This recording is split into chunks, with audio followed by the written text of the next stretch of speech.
Let's get one thing straight. I never asked for this. I bought into the suburban dream, or at least the glossy brochure version of it. You know the one, a white picket fence, or in my case, a beige vinyl one, per section IV, paragraph 3 of the community charter, a 2-car garage for my one sensible sedan, and a patch of lawn that requires more emotional and financial investment than a firstborn child. I'm Michael Lawson, Mike to my friends, and 112 Juniper Lane to the HOA. I'm a graphic designer, which means I spend 8 to 10 hours a day in my home office, turning vague client feedback like, "Make it pop more," into actual, usable digital art. My life's ambition wasn't to be a hero. It was to achieve the perfect medium rare on a thick-cut ribeye, to watch a full season of a streaming show without it getting canceled, and to be left, in the most profound sense of the word, alone. What the brochure doesn't tell you is that when you buy one of these beige boxes, you're not actually the king of your castle. You're more like a middle manager in a very, very small and meticulously color-controlled company. And the CEO? Oh, you better believe she's watching. From her electric golf cart. Always watching. Her name is Brenda Kravitz, and she lived, and I use that word generously, as I'm not sure a living is the right term for what she did, in the beige box to my left. Brenda was the president of the Maple Creek Estates Homeowners Association. To call her a Karen would be an insult to all the reasonably disgruntled women of the world who just want to speak to a manager. Brenda was the manager, the CEO, and the god-queen of her own tiny manicured fiefdom. She had hair that looked like it was sculpted by a brutalist architect, a rotating collection of pastel tracksuits that served as her uniform, and a golf cart she'd unironically christened the Compliance Cruiser. My house, Brenda's house, and then a vacant, perfectly mowed lot to my right. It formed a neat little row. That empty lot also belonged to Brenda. It was her buffer, her green moat against the world. I'd often look out my office window at that pristine stretch of nothing and daydream.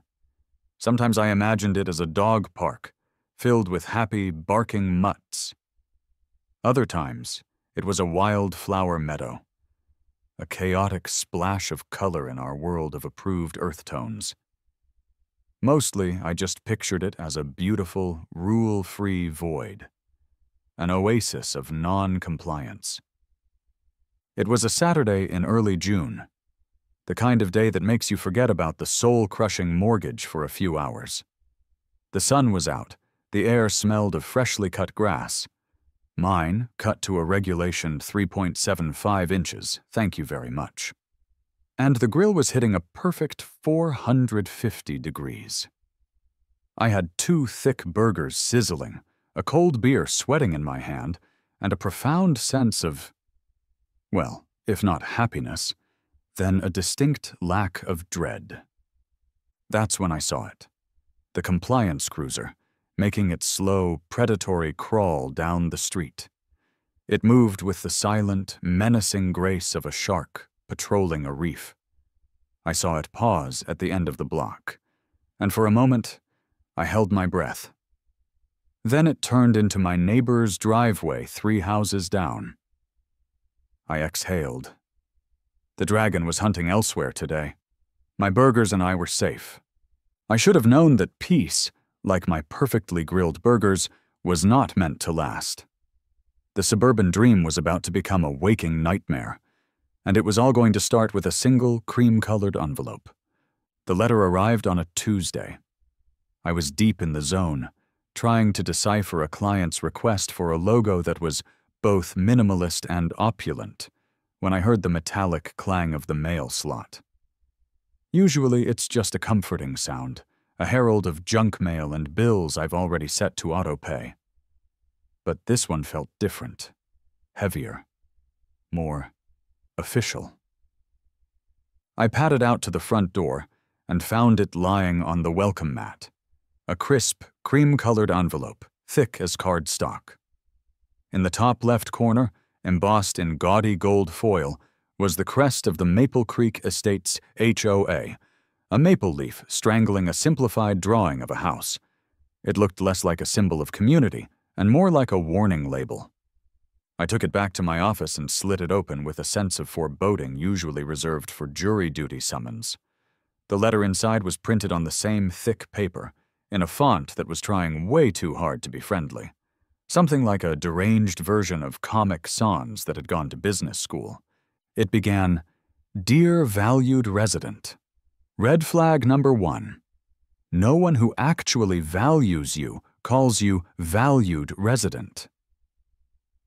The letter cheerfully announced 2 small changes to our community.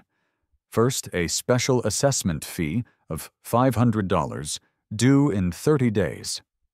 Second, a modest 40% increase in our monthly HOA dues, effective immediately. The reasons cited were a masterclass in bureaucratic doublespeak, ongoing community beautification initiatives, unexpected rises in administrative costs, and the old classic critical reserve fund replenishment. I leaned back in my chair, the letter dangling from my fingers. I did the math in my head.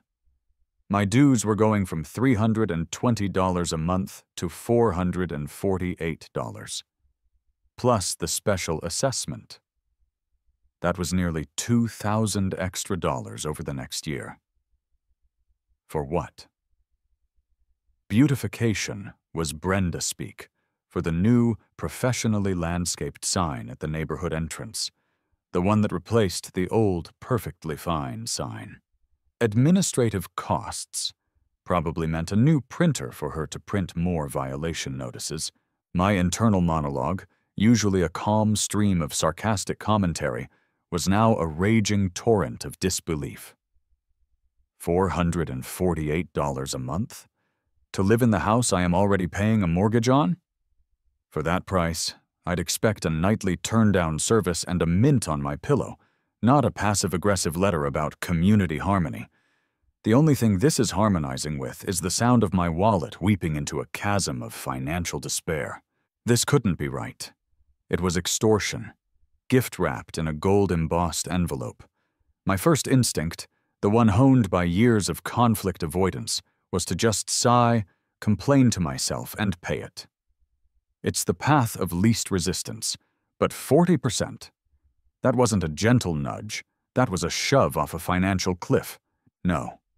For the first time in my 3 years at Maple Creek, I decided to do the unthinkable. I was going to poke the dragon. I looked up the date of the next HOA meeting. It was the following Wednesday. I circled it on my calendar. I was going to go, I was going to be reasonable, and I was going to ask for an explanation. I was, in short, a naive fool. The community center meeting room had all the charm of a DMV waiting area. Beige folding chairs, beige linoleum floors, and a palpable sense of resignation hanging in the stale, air-conditioned air.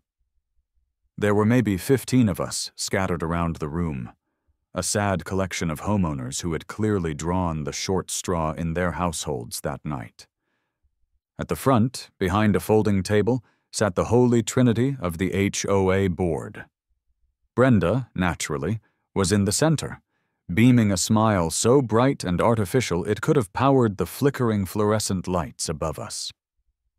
To her right sat a woman who I think was named Carol. The treasurer, who clutched a binder to her chest like it contained state secrets. To her left was a man named Jerry, the secretary, who had the haunted look of a man who has seen too much. They looked less like a board of directors and more like a queen and her 2 favorite hostages. Brenda launched into a PowerPoint presentation that must have been designed by the same person who requested a minimalist yet opulent logo. It was full of clip art, star wipe transitions, and vague pie charts with unlabeled sections. She spoke about synergy and proactive investments and maintaining our community's premier status. It was 20 minutes of my life I'll never get back. Finally, she clicked to a slide that just said Quanda in a 72-point glittery font. And now, she said, her voice dripping with magnanimity, I'm happy to open the floor to any questions you may have. A few people asked soft, timid questions about the timeline for the new petunias at the entrance. Then I took a deep breath and stood up. Hi, Brenda. Mike Lawson from 112 Juniper Lane. My voice sounded unnervingly loud in the quiet room. I just had a quick question about the budget. I think we were all a little surprised by the 40% dues increase, and I was just hoping we could get a bit more transparency. Maybe a line item breakdown of where that money is going? The room went silent. You could have heard a pin drop on the linoleum. Brenda's bright, plastic smile didn't falter, but her eyes hardened.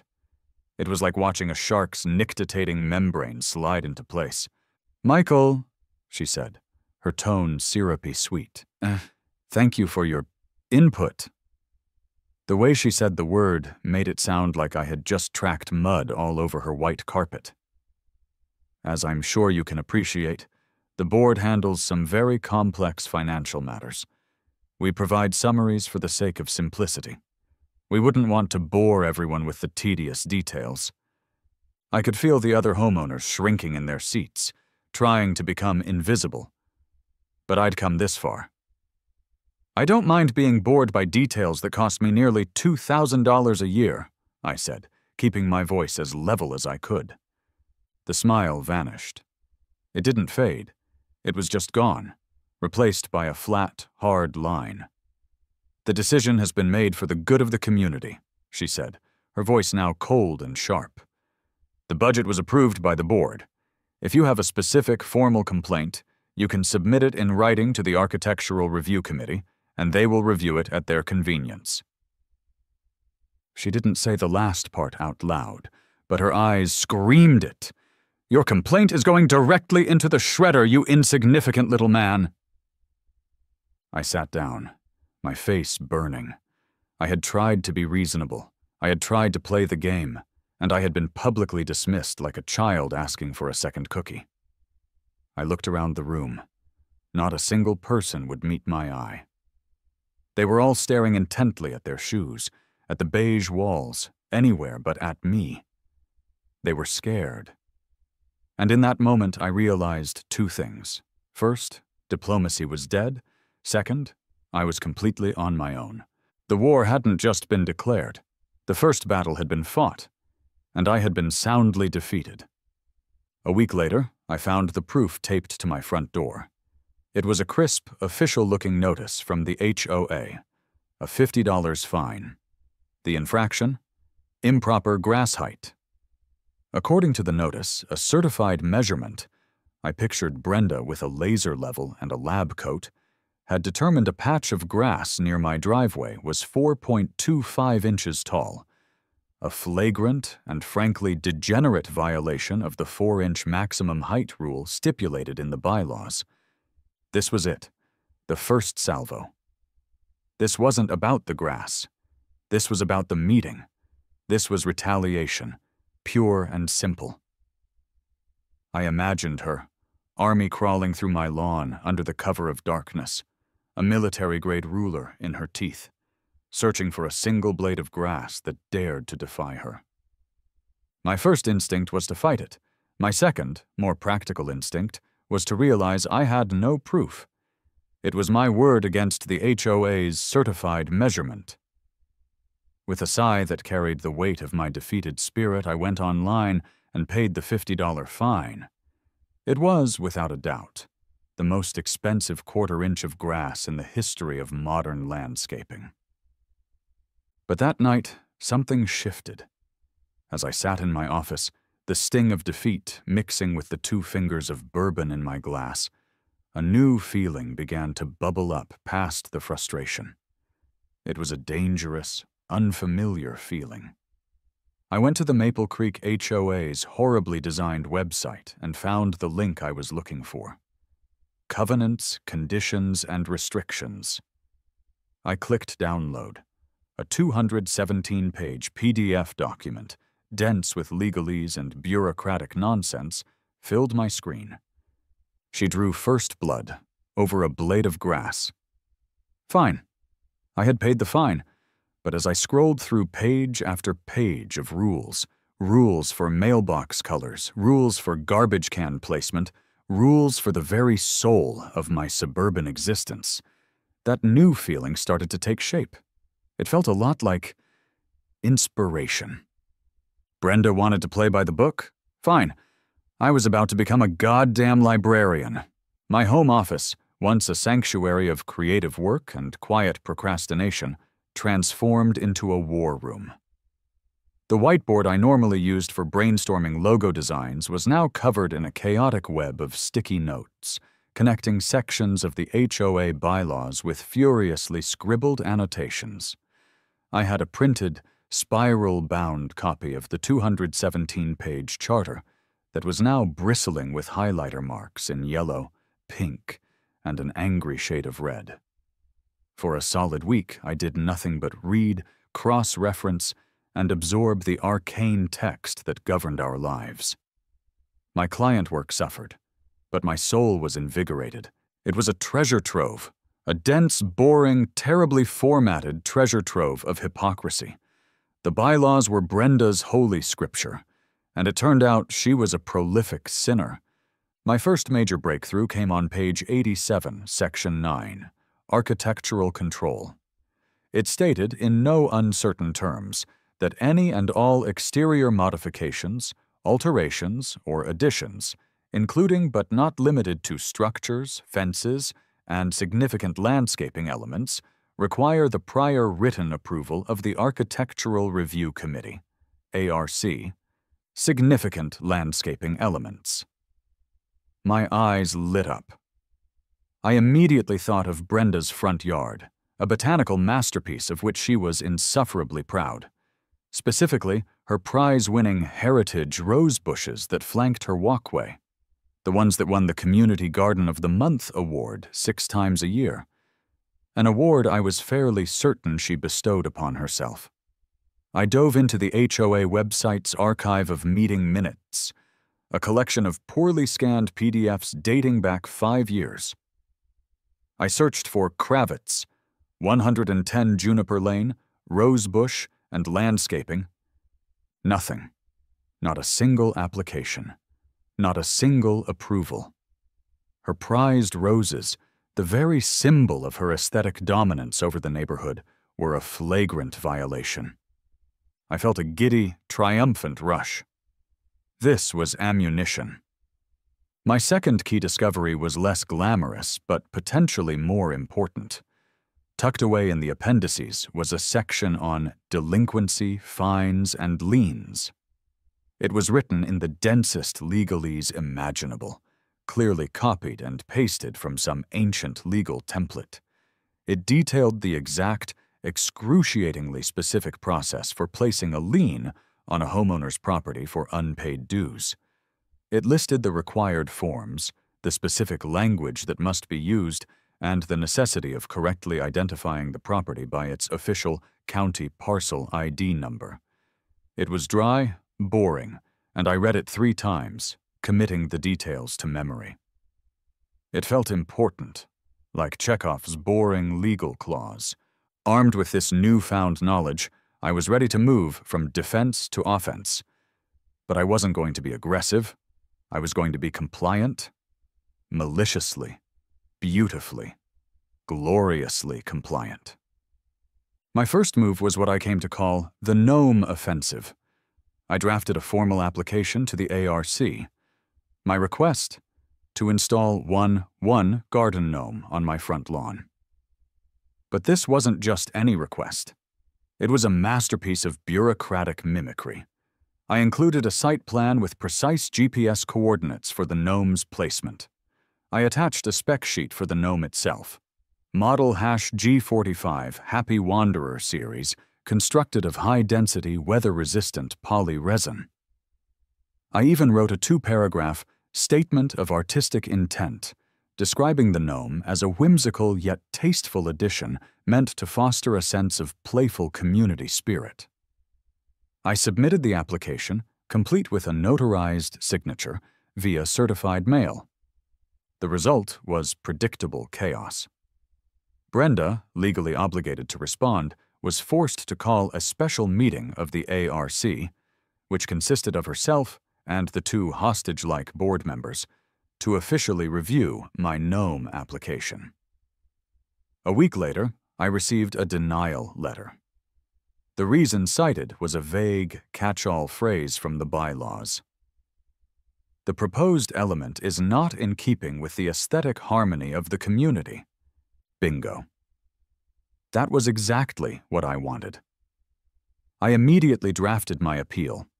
In it, I quoted the section of the bylaws that stated aesthetic judgments must be based on objective standards, not arbitrary personal taste. To support my case, I attached a 12-page addendum. It contained dated, time-stamped photos of every other piece of non-compliant lawn decor in a 3-block radius: Mrs. Henderson's rusted flamingo, Mr. Gable's bizarre collection of polished river stones, and even the chipped concrete bird bath on Brenda's own back patio. I was creating a paper trail. I was building a case, brick by painstaking brick, that Brenda Kravitz did not enforce the rules.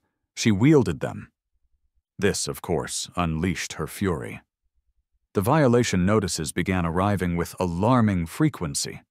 One for $75 for unseasonable holiday decorations, referring to the single string of tasteful white lights I kept on my back patio year-round. Another for $150 for improperly stored refuse bin. Because on trash day, I had apparently placed my garbage can 2 inches outside the designated refuse zone, outlined in a diagram on page 142 of the charter.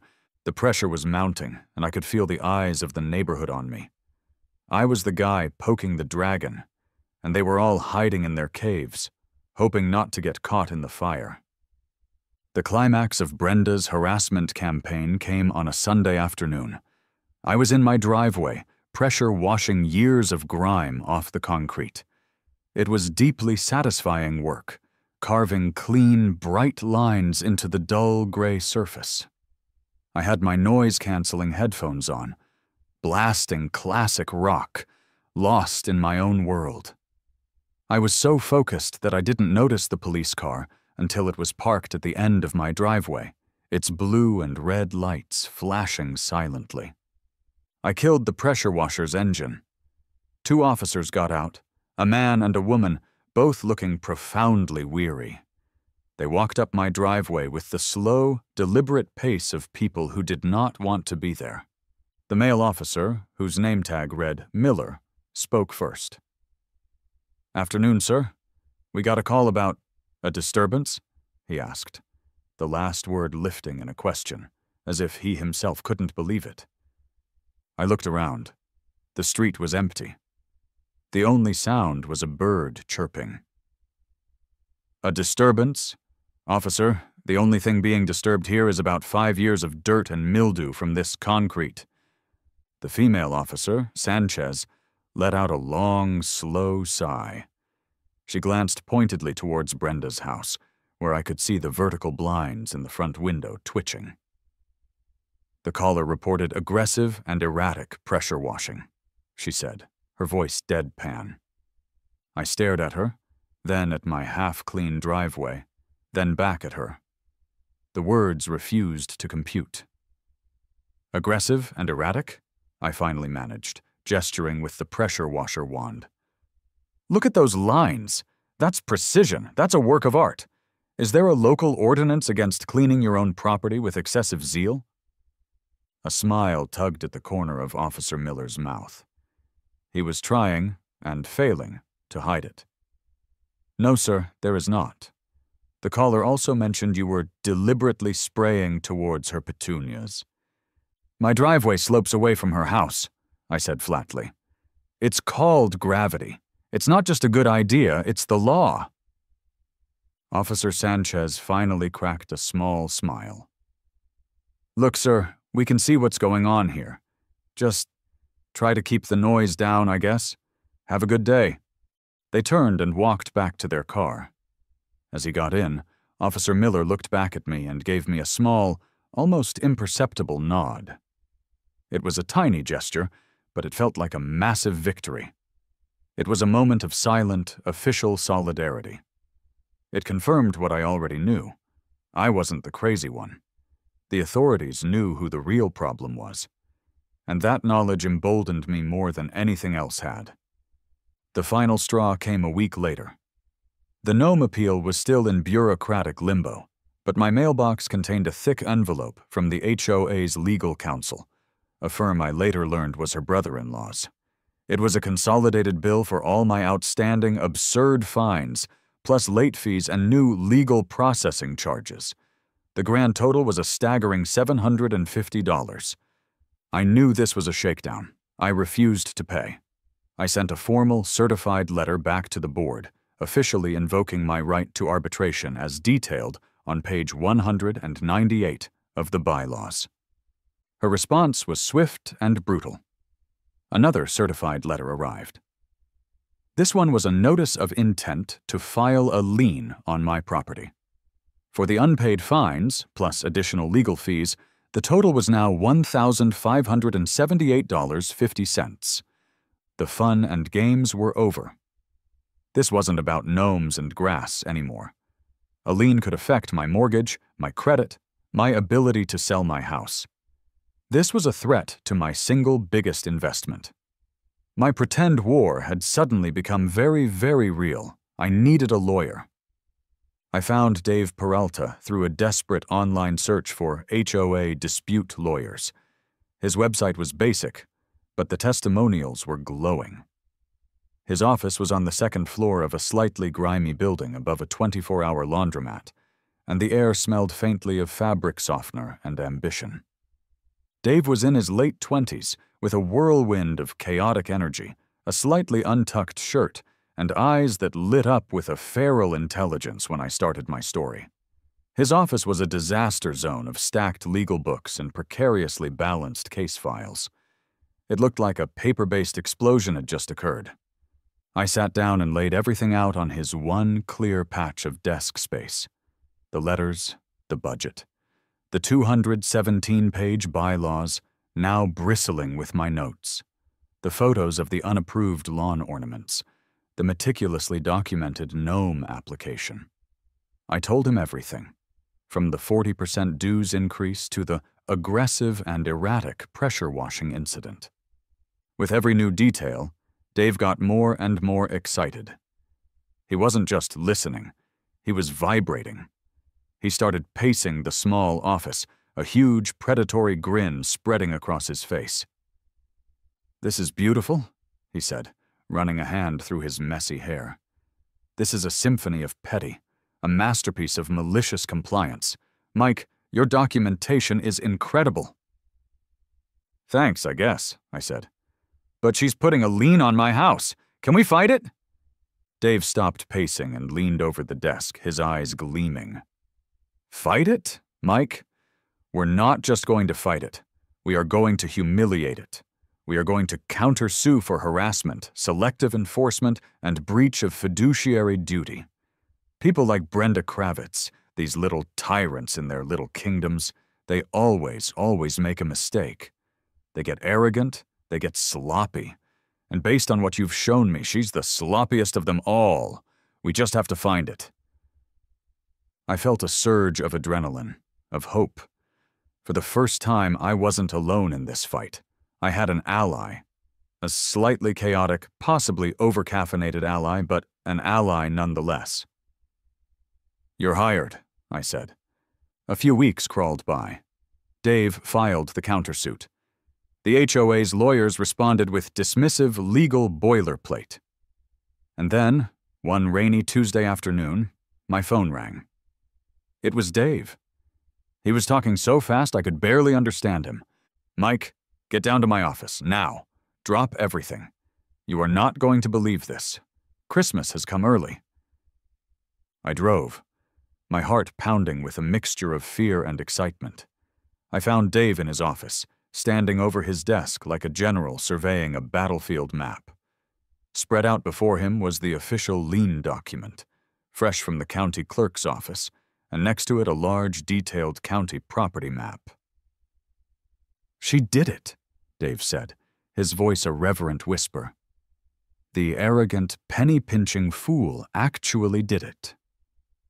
Did what? I asked, my stomach twisting. Dave pointed a trembling finger at a single box on the lien form. To save on lawyer fees, she must have filled out the official county filing herself. And right here, he tapped the paper, in the section for the property parcel ID, she made a typo. He slid the document next to the map. Your parcel ID is 08-112. That's what it should say. He pointed to the number she had written. It was 08-114.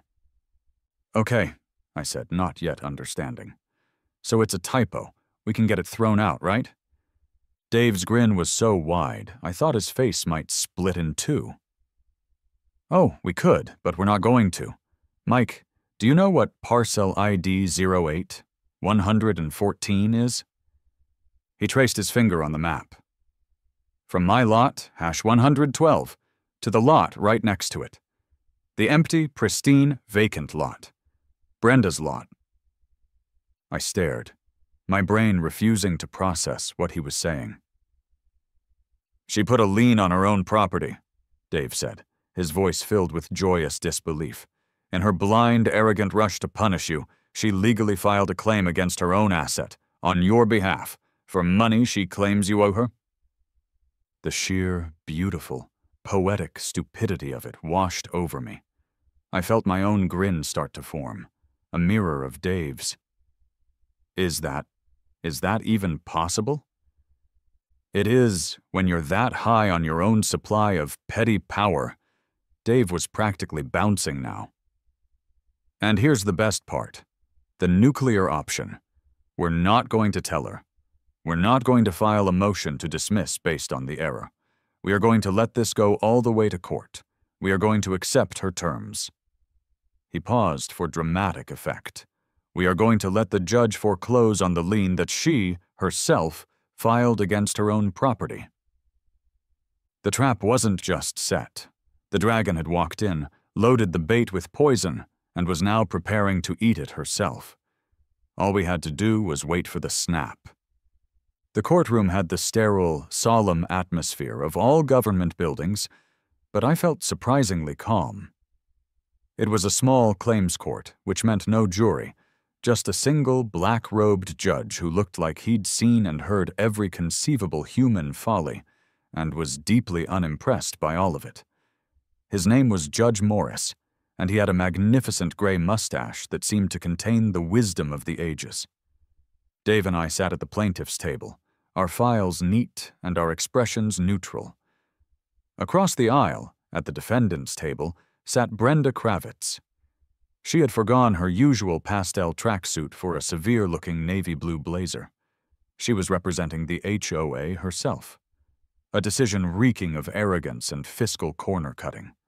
She had a massive 3-ring binder in front of her, with a custom-printed label that read, Exhibit A, The Miscreant of Juniper Lane. She radiated a smug confidence that was so potent I could practically smell it. Case 7A, Maple Creek Estates Homeowners Association versus Michael Lawson, the bailiff droned. Judge Morris peered down over his glasses. Miss Kravitz, you may begin. Brenda stood and launched into a dramatic, emotional soliloquy. She painted me as a neighborhood anarchist, a flagrant rule breaker who threatened the very fabric of their peaceful community. She spoke of the sanctity of the bylaws. She detailed my transgressions, the rebellious grass, the unapproved patio lights, the audacious gnome application. She presented her binder of evidence, which contained grainy photos of my lawn and copies of the violation notices. It was a masterful performance, if you were a fan of melodrama and gross exaggeration. Judge Morris listened with a placid, unreadable expression, occasionally stroking his mustache. When she finally finished her tirade and sat down, looking immensely pleased with herself, the judge turned to us. Mr. Peralta, he said, his voice gravelly. Your response? Dave stood up, calm and collected. Your Honor, we do not dispute the facts of the case. My client, Mr. Lawson, did indeed receive these violation notices, and the HOA did indeed have outstanding fines totaling $1,578.50. Brenda's smug smirk widened. This was not the fight she was expecting. Judge Morris leaned forward, looking intrigued. So, Mr. Peralta, does your client intend to pay the outstanding amount? This was the moment. The culmination of months of harassment and meticulous planning. Dave took a slow breath. Your Honor, after much consideration, my client has had a change of heart, he said, his voice ringing with sincerity. The HOA has placed a lien to secure their payment, a measure which is, of course, their right under the Charter. We are willing to let them execute on that lien. We accept the foreclosure. The courtroom was silent. Brenda's smirk faltered, replaced by a flicker of confusion. So he admits defeat, she whispered loudly to no one in particular. Judge Morris looked at Dave, his brow furrowed. Let me be clear, counsel. You're willing to let your client's home be foreclosed on for $1,500? That seems unwise. Oh, not my client's home, Your Honor, Dave said, his voice as smooth as silk. We would never be so foolish. We are agreeing to the foreclosure of the property listed on the lien, the one the HOA legally and officially filed with the Anoka County Clerk of Courts. Dave walked forward and handed a single, crisp document to the bailiff, who passed it up to the judge. Your Honor, I present the official county filing for the lien, along with the corresponding county property map, which I have marked for clarity. Judge Morris took the documents. He read the lien filing. His eyebrows shot up into his hairline. He read it again, then looked at the property map Dave had provided. He traced a line on the map with his finger. Then, the corner of his magnificent mustache began to twitch. A slow, subtle smile, a smile of pure, unadulterated legal amusement spread across his face. He looked up, his eyes twinkling with a light that had not been there moments before. He fixed his gaze on Brenda. Miss Kravitz, he said, his voice dangerously calm. Could you please confirm for the court the parcel ID number of the property you placed this lien on, as written on the document you filed? Brenda, looking utterly bewildered, fumbled with her own copy. It's parcel ID hash 08114, she read, her voice uncertain. Thank you, the judge said. And could you please confirm for the court who is the registered owner of parcel ID hash 08114? The color drained from Brenda's face. It was a spectacular sight, like watching a dam break in slow motion. Her mind was clearly catching up to her colossal blunder. She stammered, her mouth opening and closing like a fish. That's a mistake. It's a typo. I meant his lot. I meant 112. Judge Morris leaned back in his chair, the very picture of judicial authority. Miss Kravitz, this is a court of law, not a creative writing class. This document, which you signed and filed yourself, is a binding legal instrument.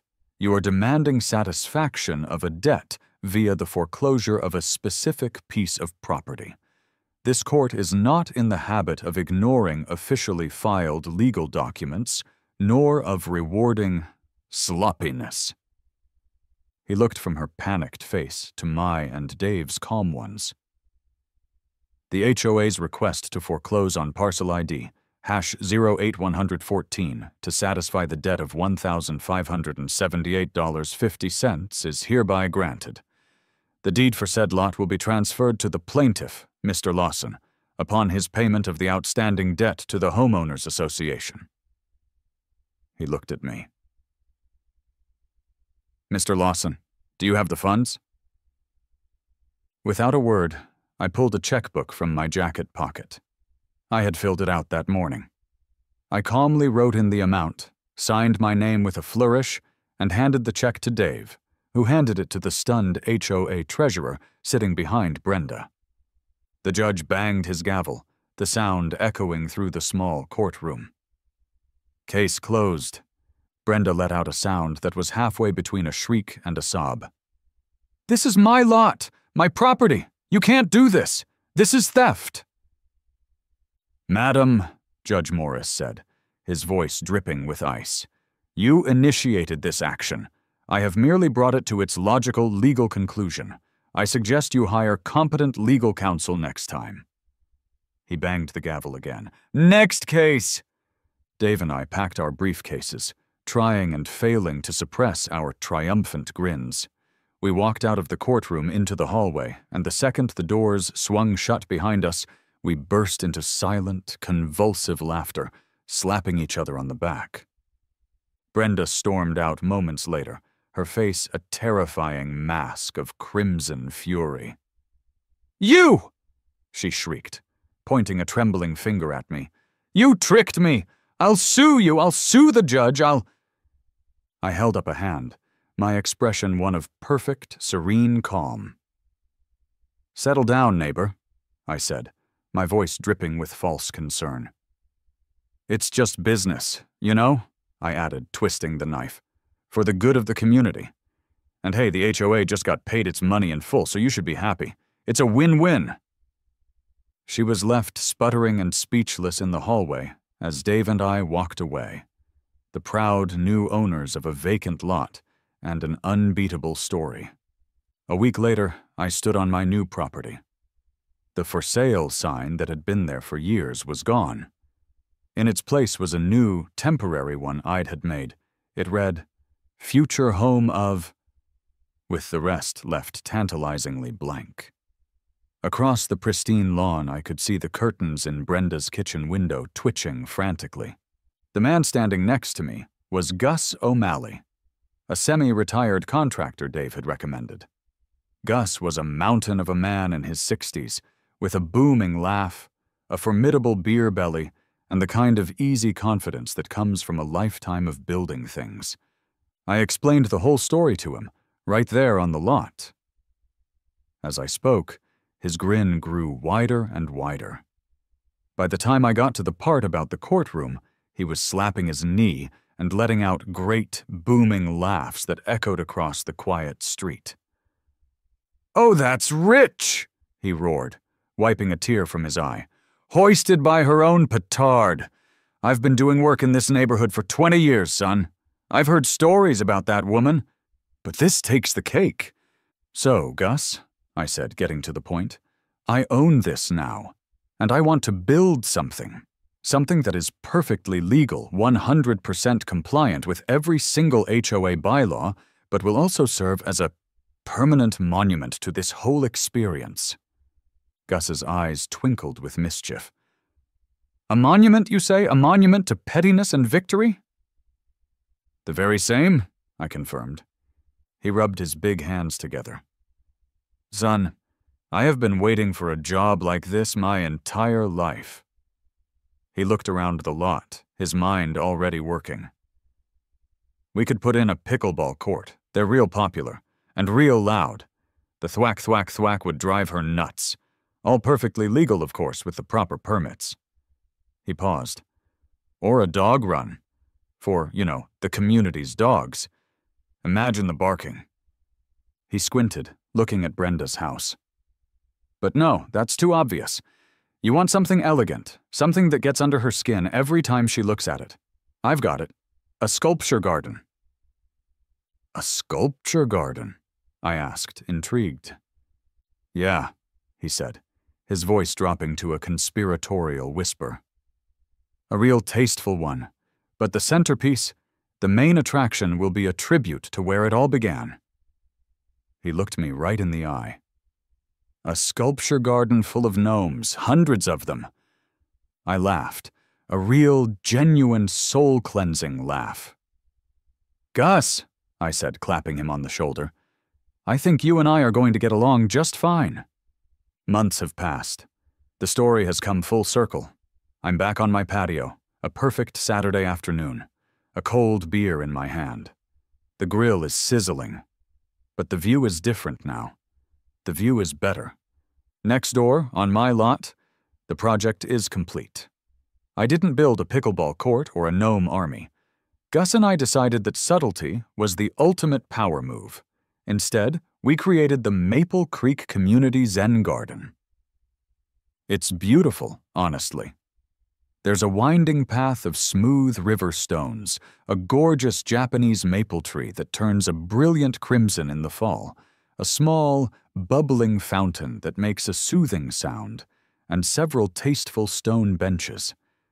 It's a picture of tranquility. It's 100% compliant with every bylaw in the book, right down to the approved species of mondo grass we used as ground cover. Dave found a loophole in the charter that not only allowed it, but encouraged community-focused green spaces.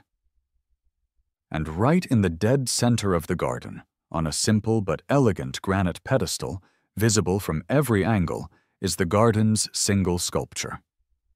It is a magnificent, 2-foot-tall garden gnome, the Happy Wanderer, now professionally cast in bronze and polished to a gleaming shine. In his hand, he holds a tiny, perfect bronze replica of the HOA bylaws. Brenda is still there. I see her sometimes, a ghostly figure behind her kitchen window, staring out at the garden. At the emergency HOA meeting that was called a month after the court case, she was voted out as president in a humiliating landslide. My story had spread like wildfire, and the terrified homeowners of Maple Creek, emboldened by my victory, had finally found their courage. The dues were lowered. The special assessment was canceled. A new era of benign neglect has settled over the neighborhood. They say good fences make good neighbors. I disagree. I think what makes a good neighbor is a clear, legally binding understanding of property lines, and maybe a 2-foot-tall bronze gnome to serve as a gentle, permanent reminder of what happens when you push a quiet man too far. I never wanted a war. I just wanted to grill my burgers in peace. And now I can. The air is cleaner, the neighborhood is quieter, and my lawn is exactly 4.25 inches high in some spots. And it is glorious. I take a bite of my burger. It's a perfect medium rare. I raise my beer in a silent toast to the bronze gnome, my steadfast, silent, victorious little friend. And for the first time in a long time, I feel a profound sense of what the brochure promised all along: pure, unadulterated, and well-earned suburban peace.